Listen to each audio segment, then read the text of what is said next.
આપણું ચોથું પૂરક વાચન બા ભાઈ ક્યાં ધોરણ 12 માં એ આજે એનો ભાગ ત્રીજો આપણે જોઈએ છીએ।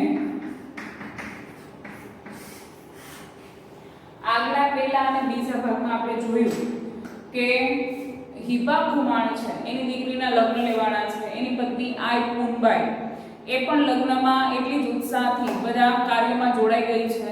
દીકરીના લગ્ન લેવાના છે, એ એકની એક દીકરી છે અને એક દીકરો હિપા કુમારને હોય છે। જાન આવનાર વેવાઈને પણ એકનો એક દીકરો હોય છે।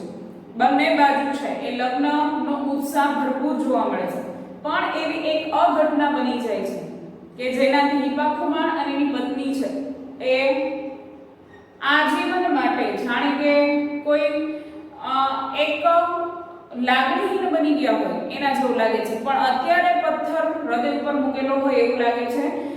એ સહનશીલતા અહીંયા આપણને જોવા મળે છે। કાઠી અને કઠિયાણી છે હિપા કુમાર અને એની પત્ની પૂનબાઈ છે એ આ જે લગ્ન પ્રસંગને કેવી રીતે ઉકેલે છે, કેમ કે એનો જે એકનો એક જુવાનચો દીકરો છે એ દીકરાને નાક કરડી જવાથી મૃત્યુ પામે છે, બરાબર। અને બીજી બાજુ દીકરીના લગ્ન લેવાઈ ગયા છે, જાન છે તોરણે આવી ગઈ છે, તો દીકરાના મૃત્યુના સમાચાર છે એ કોઈને ખબર ના પડી જાય એ માટે થઈને દીકરાના મૃતદેહને પોતાના ઘરના પાછળના ભાગેથી એ વિધિ માટે, એની અંતિમ વિધિ માટે પણ મોકલી આપે છે। આ એવા કમનસીબ મા-બાપ છે કે જેને પોતાના એકના એક પુત્રની અંતિમ વિધિમાં પણ પોતે ભાગ લઈ શકે, એની ક્રિયા કરી શકે એવો અવસર એને નથી મળતો। એવી દુઃખદ ઘટના અને કાઠી અને કઠિયારી છે એની જે ધીરજ છે, એની જે સહનશીલતા છે, એ સહનશીલતાની વાત અહીંયા આપણને પૂરક વાચનમાં કરવામાં આવેલી છે। એનો જે ત્રીજો ભાગ છે એ વધારે કરવાનો છે। ચાલો આપણે જોઈએ છીએ પેજ નંબર 154 ઉપર, બરાબર। આપણે જોયું હતું આગળ કે દીકરીના લગ્નની વિધિઓ ચાલે છે, પણ કઠિયાણીના મુખ પર એક પણ એવી દુઃખદ ઘટનાની રેખાઓ છે એ જોવા મળતી નથી। ઉપરથી 154 પેજ ઉપરથી ત્રીજો પેરેગ્રાફ જોઈએ છીએ આપણે। ફક્ત દરબાર, કાઠિયાણી અને પેઢી જૂના 4 જીવાયદાર આમ 6 જણ જ વાત જાણતા હતા કે શું થયું છે, એમ કે એનો દીકરો છે મૃત્યુ પામ્યો છે। બહેનના માંડવા નીચેથી ભાઈના મૃતદેહને નહીં કાઢવાનું નક્કી કર્યું હતું, કેમ કે સારો પ્રસંગ છે લગ્ન અને ત્યાંથી મૃતદેહ કાઢવો એવું નથી કરવાનું, એવું બધા નક્કી કરેલું હોય છે। જે ઓરડામાં એ સૂતો હતો ત્યાંથી જ ગારાની પછી એટલે કે પાછળના ભાગેથી બારણું પાડી રાતમાં 4 જીવાયદારો તેના શબને સ્મશાને લઈ ગયા અને દેહ દીધું। જો રાત્રે એટલા માટે કેમ કે દિવસ દરમિયાન જો કોઈ જોઈ જાય, કેમ કે ગામ આખું લગ્નમાં હાલતું હતું, જો કોઈ જોઈ જાય તો આખા ગામમાં અને લગ્ન લેવા આવનાર જે વેવાય છે એના સુધી વાત પહોંચી જાય, એટલા માટે રાતના સમયે જે પાછળની બાજુ દિવાલ પડે છે ત્યાં બારણું મુકાવી દેવું અને એ બારણામાંથી થઈને જ એના મૃતદેહને અંતિમ વિધિ માટે લઈ જવો એવું નક્કી કરે છે। અને 4 જીવાયદારો શબને સ્મશાને લઈ ગયા અને દેન દઈ દીધું એટલે કે એને અગ્નિ આપી દીધું। રાતના 2:30 સુમારે સૌ જંપ્યા એટલે કે લગ્નની જે કઈ વિધિઓ છે વિધિઓ પતાવી અને નિરાતે બેસે છે। ત્યારે 4 વૃદ્ધ માણસોએ આવીને દરબારને ઈશારો કર્યો કે કામ પતી ગયું। એ રાતના સમયે લઈ ગયા હતા, સ્મશાને જઈ અને બાળી આવ્યા, એની અંતિમ વિધિ પતાવી આવ્યા અને જ્યારે અહીંયા લગ્નની બધી વિધિઓ પતી જાય છે, જે એના સામૈયા કરવાના હતા એ બધું પતી જાય છે, ત્યારે એ જીવાયદાર આવે છે અને દરબારની સામે જોઈને કહે છે કે વિધિ થઈ ગઈ છે। દરબારે પાણી માંગ્યું, મોઢું ધોયું, બાજુમાં સૂતેલા અતિથિ વિશેષે પૂછ્યું, કેમ હિપાભાઈ, કંઈ અસુખ થાય છે? વારે ઘડી પથારીમાંથી ઉઠબેસ કરો છો, કેમ તમને મજા નથી આવતી? તબિયત ખરાબ છે એમ કહે છે, કેમ કે વારે તમે પથારીમાંથી ઊભા થાઓ છો અને વળી પાછા બેસી જાઓ। એક બાપનું હૃદય છે એ સળગે છે અંદરથી કે પોતાના દીકરાની જે લાશ ત્યાં સળગે છે એને જોઈ પણ નથી શકતો, બરાબર। એ દુઃખ છે ને બધા મહેમાનો છે એની સાથે બેસી તો શકે છે, બધી વિધિઓમાં રહી તો શકે છે, પણ એનું મન એના દીકરા પાસે છે। ના ભાઈ માળા ભૂલી ગયો છું, તે પારે આંગળીયું અડશે તઈ નિરાંત વળશે એમ કહે છે કે માળા ફેરવવાની શું આ ટાઈમે આદત છે, જો એ માળા ફેરવીશ તો જ ઊંઘ આવશે ને તો જ નિરાંત થશે એમ કહે છે. દરબારની માળા હાજર થઈ, મણકા ફર્યા, સૌ સૂઈ ગયા. હિપા ખુમાણે નદીનો રસ્તો લીધો, કેમ કે નદી પાસે સ્મશાન આવેલું હતું. ત્યાં જઈને પોતાના દીકરાની જે સળગતી ચિતા છે એને જોશે, જે ધીમી ધીમી બળતી હતી. જે એટલે કે ચિતા. અંગારા ઉડી ઉડી દીકરાના બાપના હૈયાને વધાવતા હતા. જો કેટલું સરસ અને કરુણ વાક્ય છે. એ જે ચિતા સળગતી હતી એ ચિતામાંથી ચિતાના જે અંગારા છે એ જાણે કે એક બાપને વધાવે છે દીકરાની ચિતા પાસે. એવું સરસ વાતાવરણ અહીંયા લેખકે કરુણ વાતાવરણ અહીંયા ઊભું કર્યું છે આ એક જ લાઈનમાં. પોતાના મૃત્યુ પામેલા દીકરાની અંતિમ વિધિમાં પણ એ હાજર નથી રહી શકતા અને જ્યારે એને છેલ્લે સળગતી ચિતા જોવા માટે જાય છે તો એ દીકરાની ચિતા જાણે કે આવનાર બાપને વધાવતી હોય, એનું સ્વાગત કરતી હોય એવું લાગે છે. વાહ વાહ પોકારતા હતા.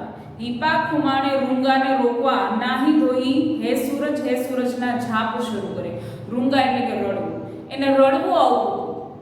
એ રડવાને રોકવા માટે નાહી ધોઈ લે છે અને ભગવાન સૂર્યનારાયણના જાપ શરૂ કરી દે છે.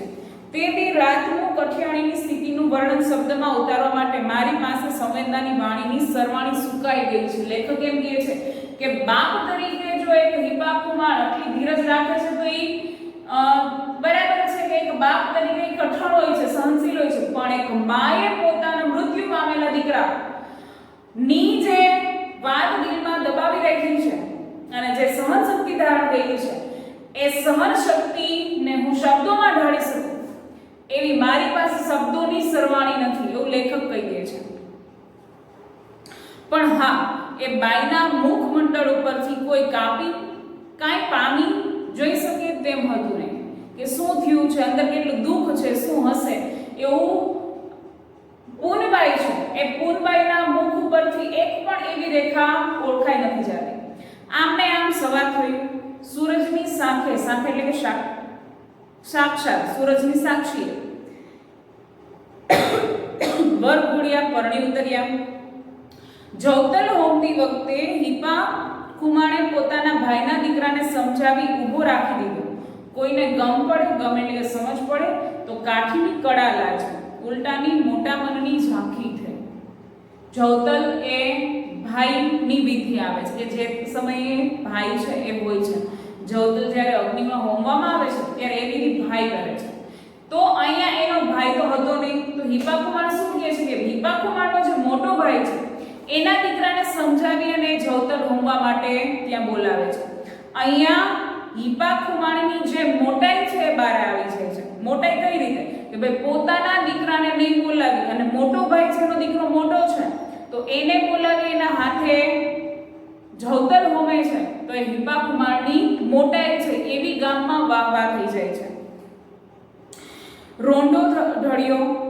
દુનિયાના દિલેર માનવીઓના મનમાં માપ કાઢતો, ઘડીક મલકતો એટલે કે આનંદિત થતો, ઘડીક ઉદાસ થતો, ખખડધજ એટલે કે મજબૂત બાંધાનો, સૂરજ દાદો અસ્તાંચળ એટલે કે ક્ષિતિજ ઉપર જાણે કે ઠેસ વાગતા બુજુર્ગ ભાભો લથડિયા ખાય તેમ લેટી ગયો.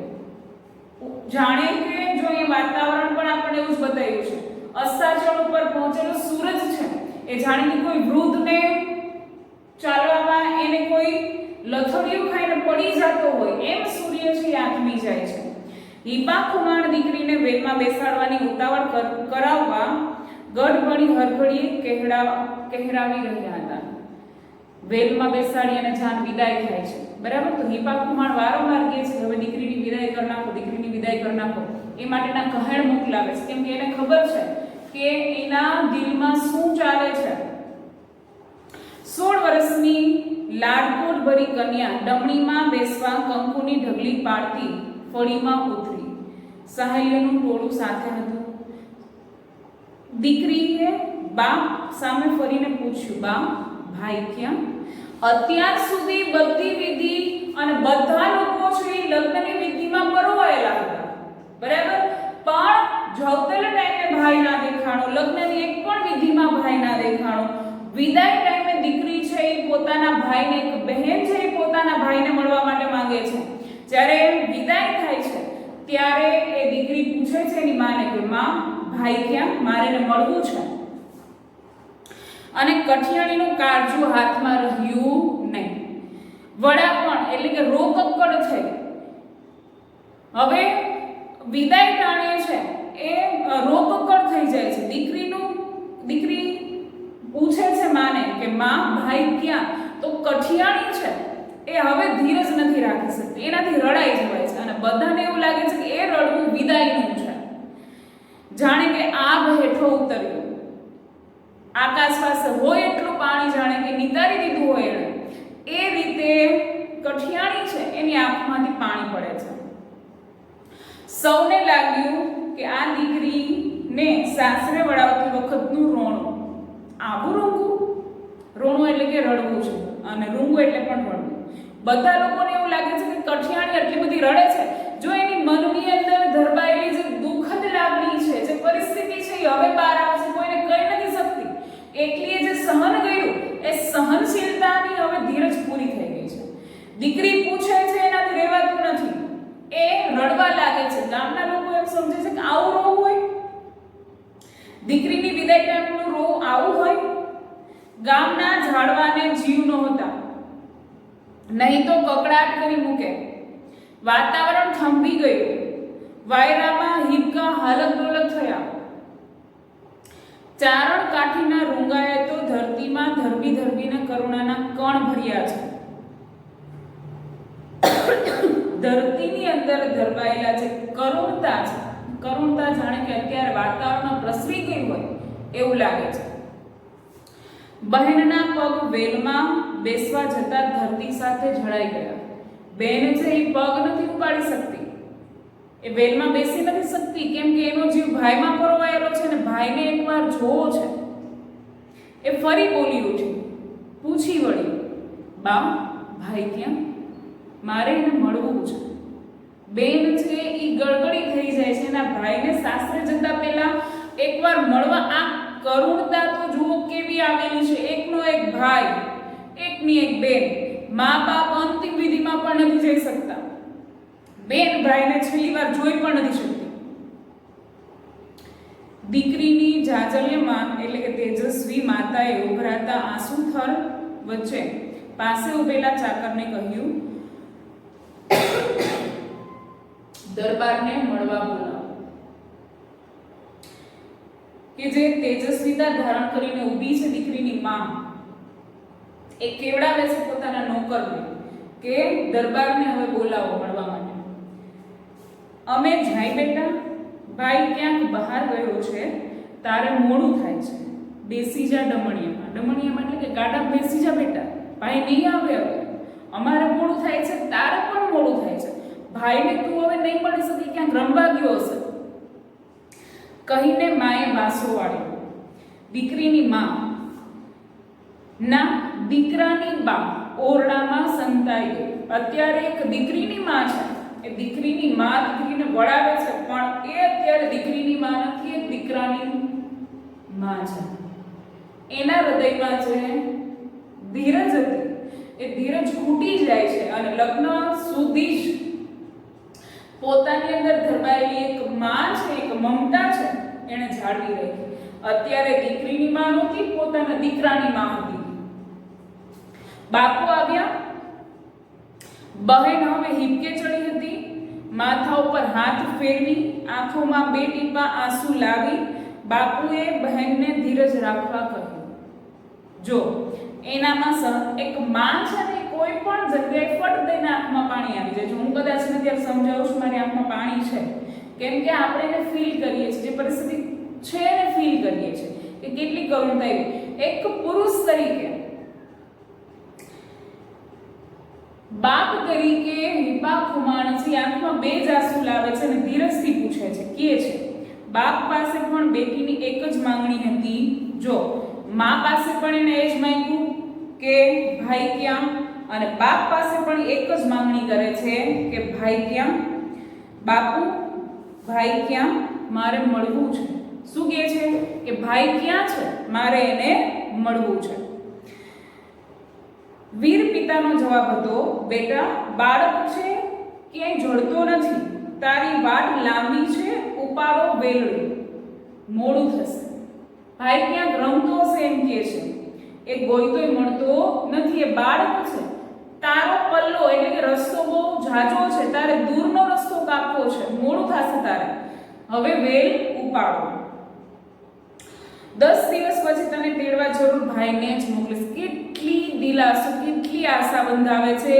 એ આશા ઠગારી જ નીવડવાની છે, ખબર છે, પણ જે પરિસ્થિતિ અત્યારે છે એ પરિસ્થિતિને પહોંચી વળવાનું છે. એટલે શું કહે છે કે 10 દિવસ પછી જ્યારે તને પાછો તેડવા માટે આવીશ ત્યારે હું જરૂર ભાઈને મોકલીશ. જે નારાયણ બહેન કહી દરબારે પણ પીઠ ફેરવી. બરાબર, એ કહી દે છે કે બેન જા હવે, એમ કરી અને પીઠ ફેરવીને વહી જશે. માં તો વહી ગઈ પીઠ ફેરવીને, પણ એ દીકરીની માં નહોતી, દીકરાની માં પીઠ ફેરવીને ગઈ. અને અહીંયા એક બાપ તરીકે હિપા કુમાર છે એ પણ દીકરીને પીઠ બતાવીને વહી જાય છે. વેલડાના પાણીદાર બળદે ઝોંટ મારી, એટલે કે ઝડપથી આગળ જાય છે. ધરધર ડમણી ઉપડી, ગભરું બાળકીની આંસુભીની આંખ્યું વેલના પડદાની તળમાંથી ભાઈને મળવા મેદની ઉપર ફરી વળી. તો પણ એક બેન છે પોતાના ભાઈને ગોતવા માટે, શોધવા માટે, જે લોકોનું ટોળું ઊભું છે, મેદની ઊભે છે, એમાં એની નજર જાય છે કે ક્યાંક મને ભાઈ દેખાય છે, હું ભાઈને જોઈને જાઉં, ક્યાંક મને ભાઈ દેખાય છે, હું ભાઈને જોઈને જાઉં. પણ ક્યાંય માળી જાયો ન જોયો. માળી જાયો એટલે કે પોતાની માનો દીકરો, પોતે પણ એની માની દીકરી છે અને ભાઈ પણ એક છે, બે એક માના દીકરા દીકરી છે. એ પોતાની માનો જાયો છે ક્યાંય જોવા નથી મળતો. બહેનને વળાવતી વખતે વરના બાપ હિપા ખુમારની ડેલીની બહાર ઊભા હતા.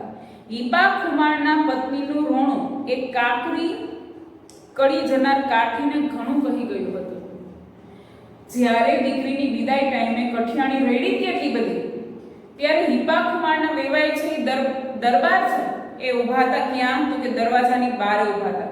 બરાબર, પણ દીકરીને વળાવવા ટાઈમનું જે કઠિયાણીનું રડવું છે એમાં એને કંઈક અજુગતું લાગ્યું એના વેવાઈને. તુરંત જ તેમણે વેવાઈનું કાંડું પકડી એક બાજુ બોલાવ્યા અને પૂછ્યું, હિપાભાઈ તમારા દીકરા કેમ કાલના ક્યાંય નથી દેખાતા? વાત શું છે કહો?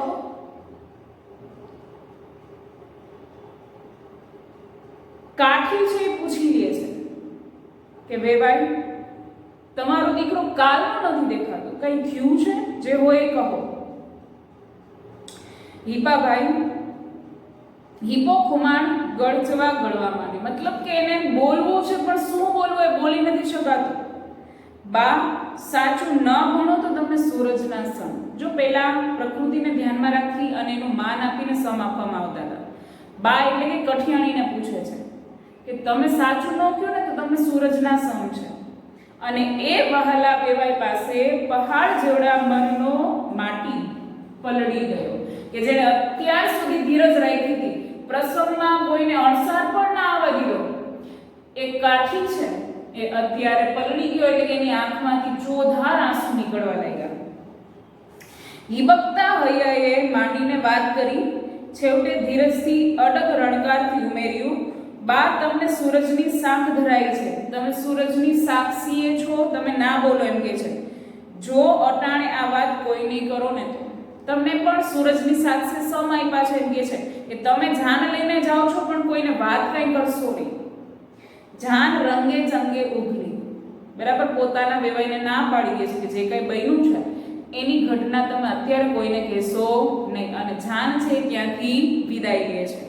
સીમાડેથી સૌ હિપા ખુમારના દીકરાના ખરખરે પાછા વળ્યા. જો એને ત્યાંથી ના પાડી દીધી, અહીંયાથી તમે અત્યારે નીકળી જાઓ, તમે કોઈને કહેશો નહીં. પણ જાન છે એ પાદર સુધી પહોંચી જાય છે અને પાદરથી આવનારા બધા લોકો હિપા ખુમારના ખરખરે આવે છે. કાઠી ડાયરાના મુખેથી શબ્દો શર્યા કે બા કોને રંગ દેવા, કાઠીને કે કઠિયાણીને? એની સહનશીલતા છે, આટલી બધી સહનશીલતા એને જાળવી રાખી, આમાં રંગ કોને દેવો? એક પણ અણસાર સુદ્ધો ન આવવા દીધો. એ શું પરિસ્થિતિ બની ગઈ છે? કોને રંગ દેવો? કાઠીને રંગ દેવો કે કઠિયાણીને રંગ દેવો એની સહનશીલતા માટે? બરાબર. અને આ કરુણ પાઠ છે એ અહીંયા પૂરો થાય છે. એક દીકરી પોતાના ભાઈને નથી મળી શકતી, એક મા બાપ છે પોતાના દીકરાની અંતિમ વિધિ નથી કરી શકતા, બસ એની જે સહનશીલતા છે કે બધા લોકોને દુખી ના કરવા એના માટે થઈને આપણે બે દુખી થઈ જાય, એ સહનશીલતાની વાત અહીંયા લેખકે આપણને આ લોક વાર્તામાં કહેલી છે અને આપણી આ લોક વાર્તા છે અહીંયા પૂરી થાય છે. Thank you.